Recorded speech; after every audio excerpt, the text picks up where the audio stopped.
Hey guys, Tim Anderson. All right, this should be my last video here in Richmond about security, but I wanted to just show you one more vantage point from here. Now, currently I'm right here on the steps of the Capitol building. So right in front of me here, this is the Fourth Circuit Court of Appeals, and these are the entrance steps right here.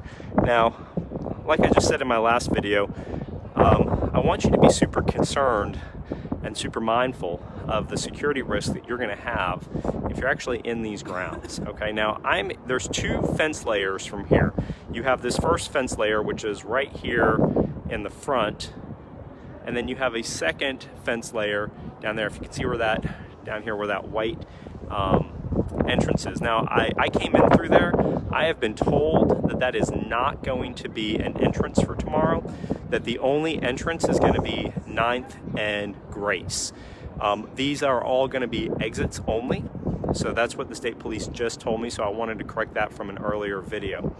But when I spoke a moment ago about the shooter, basically the guys were arrested with the machine gun. All right, so basically what happened with those guys is they were at a gun range up in Maryland, and they had modified one of their semi-automatic rifles into a machine gun, you know, more than one round per trigger pull, and they were shooting it. And the FBI was there undercover, and they captured them talking on video that they were coming to Lobby Day and all of this. Now, all of this is in the criminal complaint that was filed against them up in Maryland. But I just want you to think about these things. Look at the roofs, okay? There are roofs everywhere. If there was a bad actor, all right, there are so many places where the bad actor could be. Look at all of these rooftops. I mean, again, this is Capitol grounds right here. So, you know, this is one side of it. But look at all of the roofs. Look at where all of the risks of shooters could be. Now, they could be on the roofs. They could be just in a building.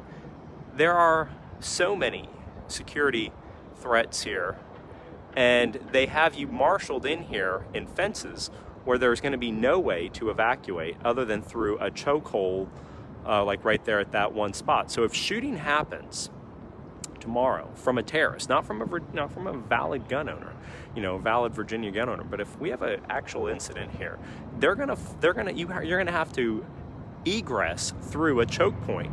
Now, if you have a shooter up here and the only way out of here is through that choke point, you're basically sitting ducks. Now, you know, obviously if it's even more coordinated, you're gonna have, if you have shooters on both sides of the Capitol shooting into the crowd, you're just total sitting ducks. And so what the governor has done has dramatically endangered the people that are going to be here at Lobby Day. This is outrageous. I mean, there is nothing safe about what they have done. I mean, obviously, if there's some type of a shooting, you know, people are going to disperse and they're going to run out, and that's it. Now, keep in mind, when I'm saying shooting, I am not talking about Virginia gun owners. Virginia gun owners have demonstrated over all 100% of the jurisdictions had a Second Amendment resolution.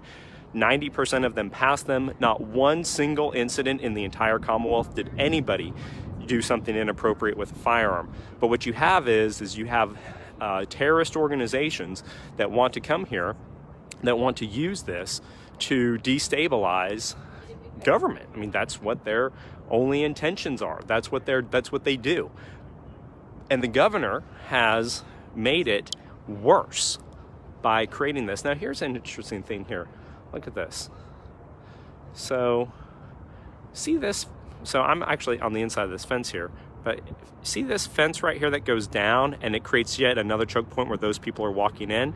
That separates just one side of Capitol grounds from the other.